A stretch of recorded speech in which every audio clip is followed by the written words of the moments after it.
Hey everyone, and welcome. Our focus tonight is the Roman Empire, a world where money, influence, and human lives were tangled in a system so ruthlessly casual it would make a modern HR manager look like a saint. So before we dive in, do me a favor and hit the like button and subscribe. But only if you're genuinely enjoying the content. Also, drop a comment to let me know where you're watching from and what time it is. I'm always curious to see our global audience. Alright, lower the lights, maybe get a fan going for some white noise, and let's begin this journey together.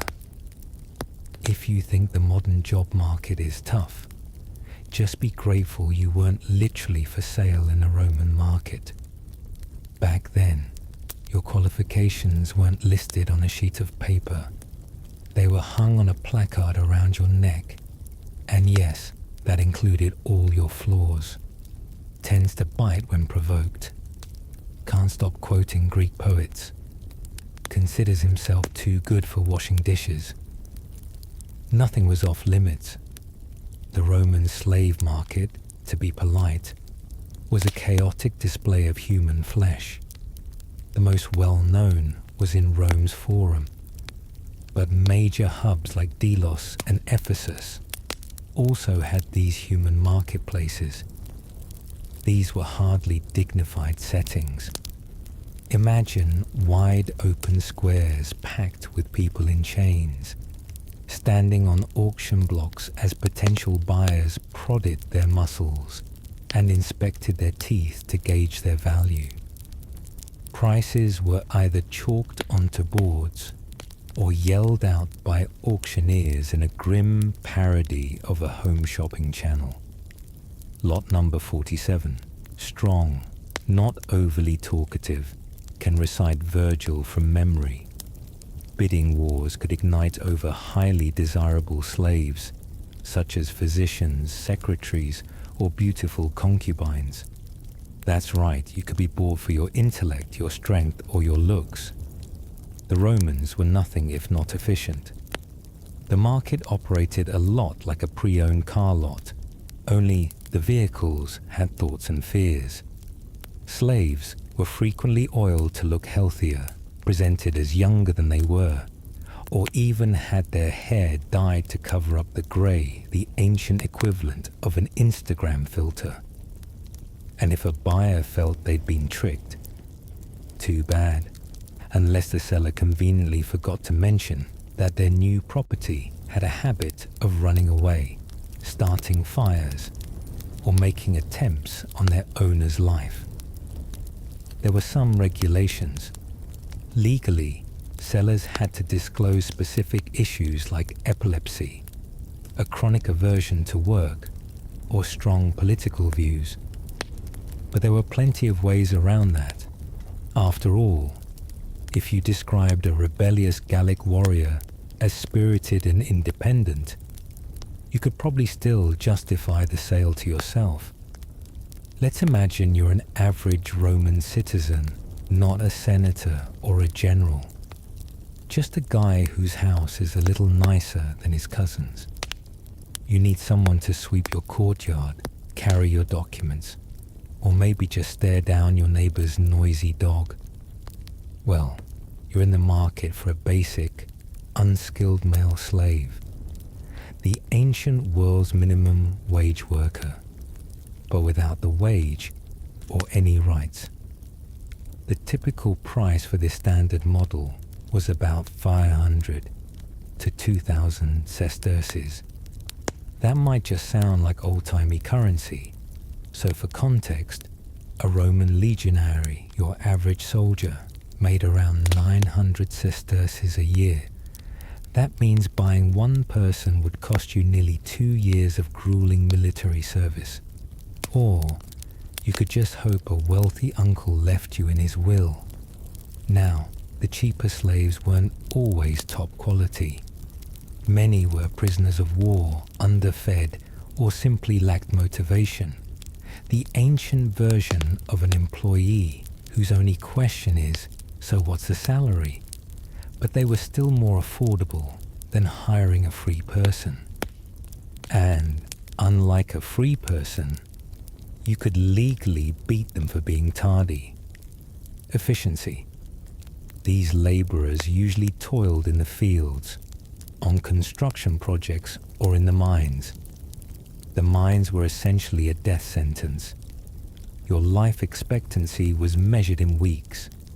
But if you got lucky and were bought by a decent baker, your life might be a manageable routine of flour, orders, and a sore back.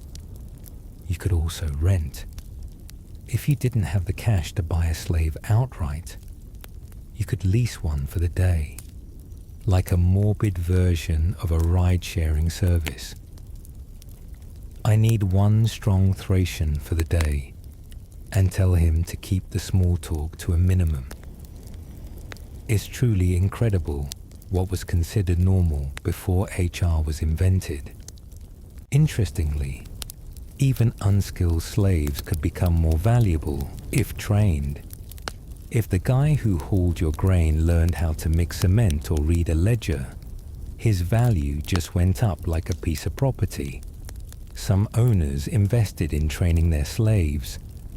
Many didn't. Let's just say not every Roman was a fan of career progression, especially when it wasn't their own.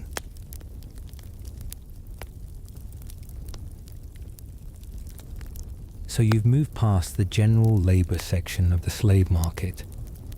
You're looking for an upgrade. Maybe you want someone who can not only lift stones, but also write poetry, brew the perfect spiced wine, or discuss philosophy with you during your bath. Well then, welcome to the luxury aisle of human trafficking. For the Roman elite, talented slaves were a smart purchase. They weren't just laborers, they were status symbols who could talk. Educated Greeks were the most coveted. Philosophers, tutors, musicians, doctors, and the rarest of all, a slave who could manage your finances and play the lyre. The price. Anywhere from 10,000 to 100,000 sesterces, based on how much more intelligent they were than you. Frankly, some Romans just wanted a slave to read them a bedtime story and praise their intellect. Others wanted a combination dentist and botanist who could handle a toothache and also arrange the flowers. And yes, these multi-talented individuals existed, usually brought in from cultural centers like Alexandria or Athens, and sold as all-in-one intellectual tools. The cruel paradox was that the more talented a slave was, the more they were treated like an object. Oh, this one. He's fluent in 3 languages and a wonderful fresco painter. Got him for a bargain. And unlike a modern professional, a talented slave couldn't negotiate a better salary. Their only hope was manumission, the ancient equivalent of quitting your job, by being legally recognized as a human being. Talented female slaves were also in high demand, particularly if they were skilled singers, dancers, or entertainers. Of course, in Rome, entertainment could range from a harp performance to something much less appropriate at a dinner party. Some were so gifted they were treated almost like celebrities if celebrities were kept in chains and had no health care. Talented slaves weren't sent to the fields or mines. They belonged in the home, the villa, or the private study, where they could be shown off to guests to make their master appear more sophisticated. Owning one was like boasting. Not only did I conquer Gaul, but my slave can also play the pan flute in the Dorian mode. In the Roman slave market, beauty wasn't merely an attribute, it was a high-priced commodity. And if you happened to be both conventionally beautiful and a slave, then you were suddenly worth more than a small country estate. To be clear, the Romans had a type: young, unblemished, and symmetrical. If you had a straight nose and a full set of teeth, you could sell for 30,000 to 100,000 sesterces, maybe even more if you had a charming smile. That's not a misprint, that's the price of a villa with a productive olive grove and a river view. Attractive slaves were assigned to, let's say, more personal domestic roles: attendants, cupbearers, and companions' jobs where the phrase "don't spill the wine" had multiple meanings. Their beauty served as a display of their owner's wealth and power. Having a stunning slave serve drinks to your guests was the Roman way of parking a sports car in a crowded street just to show you could. While attractive men were also valued, it was young women, especially from faraway lands, who were most sought after. Egyptians, Syrians, Gauls, Thracians, each ethnicity came with a certain stereotype of beauty that Roman buyers consumed eagerly. And if she could also sing, recite poetry, and weep gracefully, even better. Unsurprisingly, this part of the market had a dark, predatory side. Special skills were often alluded to with vague language, and children were sometimes sold at ages that were ethically and legally reprehensible. But Roman law was more about protecting the seller from complaints than protecting the victim. As long as a slave was labeled with "as is" or "may bite," the seller was generally in the clear. Cosmetics, perfumes, and fine clothing were all used to drive up the price because nothing says "I'm valuable" like a dab of expensive oil and a well-fitting tunic. It was the ancient version of a carefully curated profile picture, but with far more at stake. In essence, beauty was for sale, and if you were beautiful, you were likely to become someone's possession, or worse, a conversation piece. Now, if one group of slaves knew how to put on a show and make a crowd roar, it was the gladiators. These weren't simply men with weapons. They were celebrities with muscles, complete with their own brand, but without any say in the matter. And yes, their sculpted bodies were worth more than many Roman houses. Gladiators were a high-risk, high-reward investment. Their owners, known as lanistae, purchased these fighters at a premium, had them trained at special schools, think fight clubs, not Hogwarts, and then rented them out to the organizers of the games for a hefty fee. Imagine a modern combat sport, but where the athletes are legally classified as property. Not all gladiators were equal, of course. Some were cannon fodder, destined for a quick death to warm up the crowd. But others, the stars, were meant to sell out the arena, be immortalized on pottery, and make wealthy Roman women swoon. Some even had fan clubs, with admirers scribbling their names on public walls.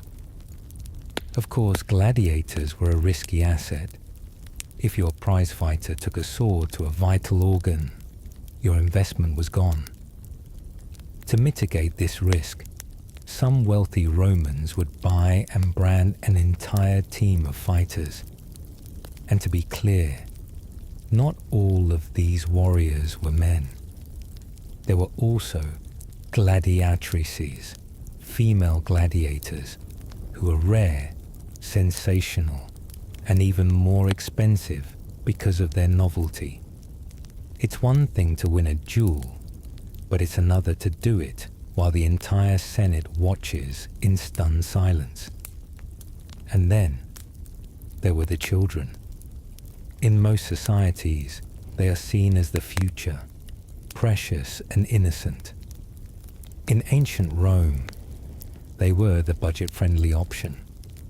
If you couldn't spring for a gladiator or a skilled Greek tutor, you could always buy a child for the cost of a nice dinner party.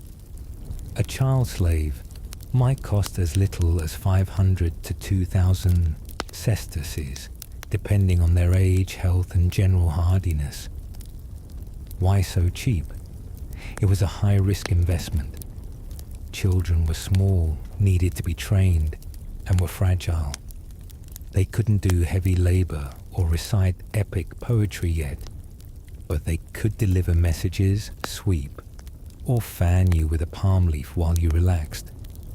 Some owners preferred to raise a slave from childhood, shaping them into the perfect servant. With a little training and discipline, you could have a loyal attendant or even a young accountant by the time they were a teenager. It was like raising a pet. If that pet could eventually quote Latin authors and keep your wineglass full. Children born to existing slaves, known as vernae, were particularly common. They were essentially homegrown slaves, born and raised in servitude with no acquisition cost. Wealthy Romans might have dozens of these children around the house, like little uniformed assistants. Of course, this being Rome, not all children were purchased for work. Wealthy individuals with no moral compass sometimes bought children for their own perverse entertainment. It's as grim as it sounds, and Roman law offered little to no protection for them. On a slightly less horrifying note, children were also sometimes given as companions or playthings to the children of the elite. Imagine being purchased just so a spoiled 7-year-old could treat you like a doll, and then lose interest the moment he got a new puppy. In times of peace, Rome presented itself as a sophisticated society of poetry, aqueducts, and philosophy. But in times of war, it became a massive clearinghouse of human suffering. When the Roman legions were on the march, the price of slaves would crash. War was Rome's primary method for acquiring new people. Every victory yielded two things: territory and captives.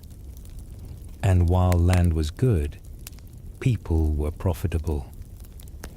After huge military campaigns, like the destruction of Carthage or the conquest of Gaul, the slave markets would be flooded with prisoners of war. The result was a dramatic drop in prices. These new slaves were sold in huge lots, sometimes for just a few coins. It wouldn't be far-fetched to imagine a seller shouting, "Special offer! Buy 3 Gauls, get a Dacian for free." During some wars, the supply of slaves was so great that sellers reportedly couldn't find enough buyers. While Roman economists worried about the devalued product, business was great for anyone looking to buy. If you were a middle-class Roman saving up, this was your chance to finally get a full household staff. But a low price didn't mean it was a good deal. Many of these wartime slaves were traumatized, defiant, and most importantly, knew how to fight, which was a problem if you were trying to teach them to fold togas and clean floors. Major slave revolts, like the one led by Spartacus, were often fueled by these very people. Battle-hardened, resentful, and now working in your kitchen. Still, for many, the savings were too good to pass up. The owners of massive agricultural estates, the latifundia, would buy these captives by the hundreds at bargain bin prices and work them to death in the fields or mines. If you thought the price of a slave in Rome was arbitrary, you'd be wrong. It was a grim calculation, a blend of a livestock auction and a modern online marketplace, where a person's value fluctuated based on a long checklist of features and flaws. The 5 main factors were age, health, appearance, skills, and origin. First, age. Youth was a premium, but not too young. A toddler was a liability, and an elderly person was seen as past their prime.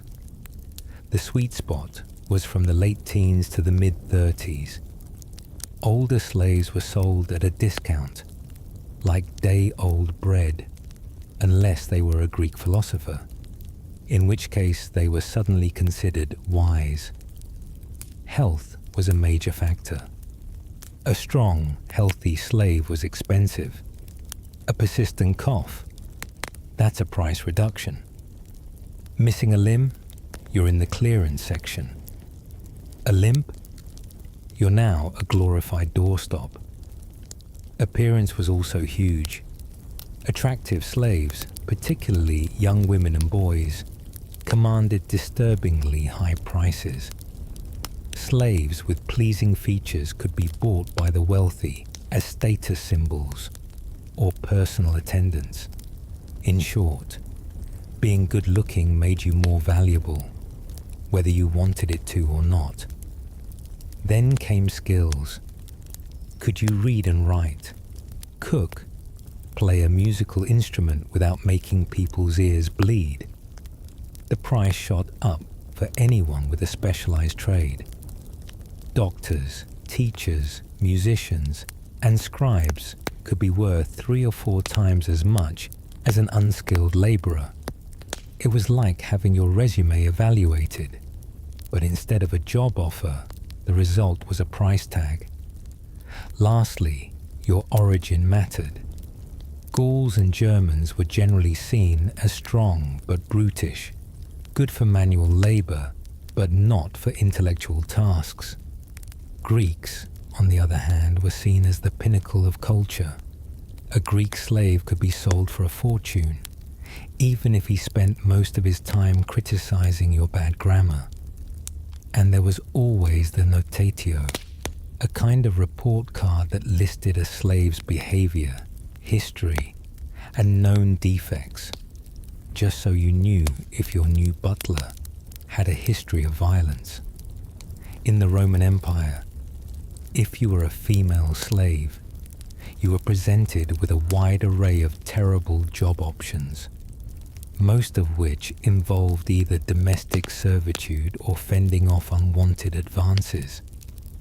Your value was determined not just by what you could do, but by what your owner imagined you could do, which was often far worse.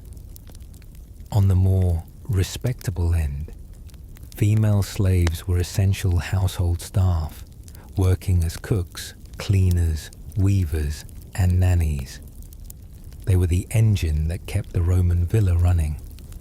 A skilled cook or a reliable wet nurse would fetch a high price, as no wealthy Roman wanted their child nursed by just anyone. But even in these roles, they were not safe. A cook might also be expected to serve dinner while scantily clad, or worse, depending on the whims of the master. And then there was the other market, the one for concubines. Beautiful, young, and submissive female slaves were often sold with an unspoken understanding. The auction listings would use euphemisms like famosa or of beautiful form. If that was on your sales receipt, you weren't being hired to work in the kitchen. Prices for concubines could be as high as those for trained musicians or philosophers, because for wealthy Roman men, it was all about status. Nothing said, "I'm powerful," like owning a beautiful slave girl who could also play an instrument and had a tragic backstory.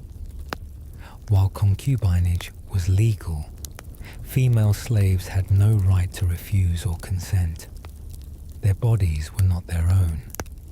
A lucky few were eventually granted their freedom, and sometimes even married their former masters, usually after years of service. Others simply lived out their lives in the shadows of the villa, hoping their next owner wouldn't be worse than the last. In short, being a female slave in Rome was a constant balancing act of obedience, utility, and trying to remain just invisible enough to be safe, all while someone else debated your monetary worth. Eunuchs. In ancient Rome, nothing signified a safe and trustworthy household servant, like a man who had been surgically altered to remove any threat of scandal. These men were, to put it mildly, edited, and were considered a luxury item in certain circles. If you're confused as to why someone would pay more for an employee with missing parts, well, welcome to the often bizarre logic of Rome. Eunuchs were typically castrated before puberty, which resulted in a high-pitched voice and a lack of masculine features. This, strangely, made them perfect for life in the palaces and wealthy homes of the elite. Noble women felt they were safe to have around, and they were highly valued as personal attendants, singers, and even financial managers. The thinking, apparently, was that their trauma and inability to have a family made them more reliable with money. They were common in temples, the imperial court, and the households of the rich. If you wanted a male attendant for your wife or daughters without any risk of impropriety, this was the Roman solution. And yes, people paid a premium for it. A young, well-trained eunuch could cost as much as a skilled tutor or a famous gladiator. If they were also a talented singer, the price went up even more. Of course, not all eunuchs lived a life of luxury. Some held administrative positions, managing estates or government funds. The theory seemed to be that a man immune to lust might also be immune to corruption, a theory that, like many Roman ideas, probably looked better on paper. In short, eunuchs were expensive, rare, and strangely respected.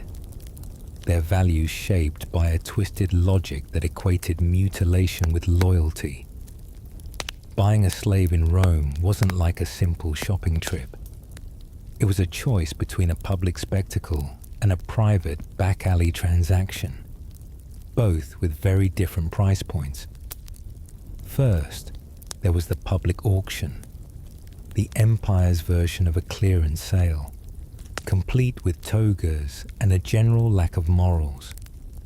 These were held in public spaces, like the Forum, where slaves were put on raised platforms. They were sometimes naked, with placards called tituli hung around their necks, detailing their age, skills, and any known defects. Prone to nightmares and dislikes, goats might not help the sale, but at least it was transparent. At public auctions, the bidding was fierce. It was a chance for the wealthy to flaunt their money and for the middle class to hunt for a bargain. Then there were the private sales. These took place in the homes of the wealthy or through discreet dealers. If you were looking for a slave with a very specific and rare set of skills, say, a philosopher who was also a musician, you would likely find them through a private sale, and for a much higher price. These sales were all about discretion. which allowed sellers to exaggerate a slave's abilities and buyers to pay a premium without public scrutiny. There were even specialized dealers, called mangonis, who would fix up slaves before selling them, cleaning them, teaching them a few phrases of obedience, and then selling them at a significant markup. In the end, whether a slave was sold in a noisy public square or in a quiet private room, their value was determined not just by their attributes, but by who was buying and how much they were willing to pay. You might assume that a civilization famous for its public baths and gladiator games would be relaxed about record keeping. But when it came to selling people, Rome was incredibly bureaucratic. Every transaction was recorded on tabulae, wax tablets, or papyrus scrolls that served as a bill of sale. Every sale, public or private, was documented with Roman precision: names, price, seller, buyer, and a list of any disclosed defects. Yes, you could get a refund on a person. If your new cook turned out to have a gambling problem that the seller didn't mention, you could sue under Roman contract law. These receipts weren't just for legal protection, they were also for taxes. The Roman state, always looking for revenue, charged a 5% sales tax on every slave purchase. This tax helped fund public works, pay the army, and of course, line the pockets of senators. And the tax collectors did check the receipts. These documents have also provided historians with a wealth of information, found on everything from pottery fragments to official ledgers. One receipt discovered in Pompeii even specified a 30-day return policy for a sick slave. After that, he was your problem. In a strange loophole that would baffle any modern HR professional, Roman slaves could sometimes purchase their own freedom. Yes, you could be legally owned by someone while also having your own savings account.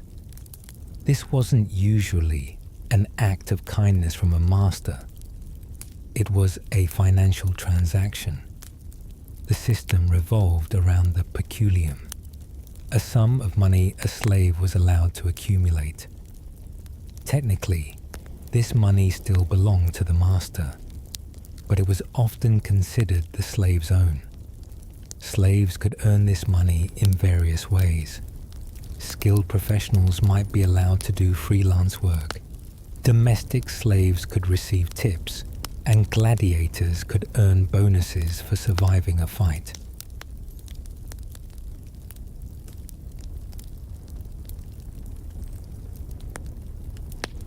Once a slave had saved enough money to match their own market price, they could make an offer to their master to buy their freedom.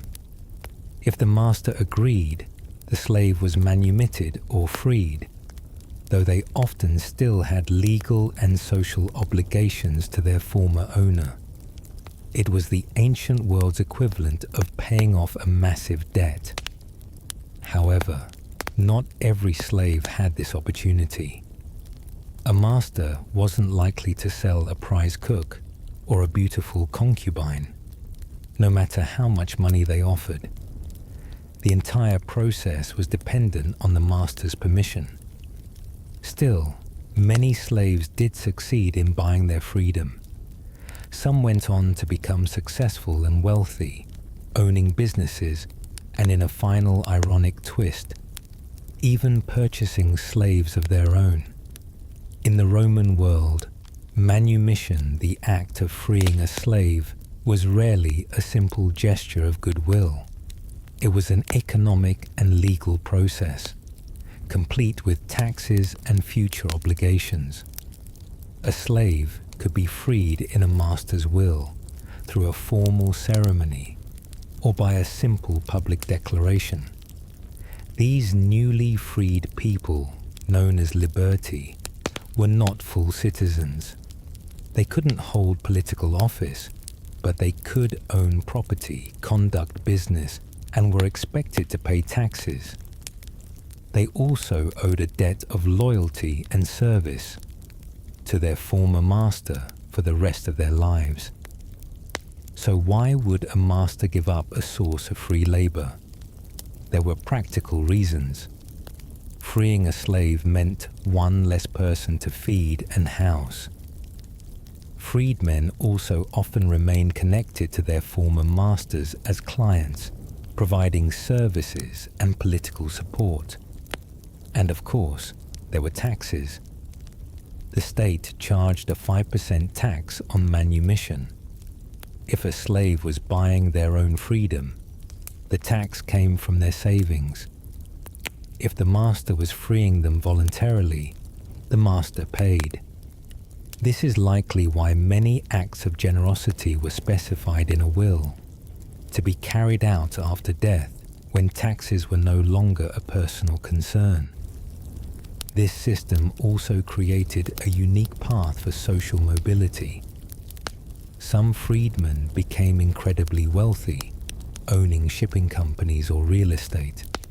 The catch was that you were expected to be eternally grateful to your former master, a debt that never truly went away.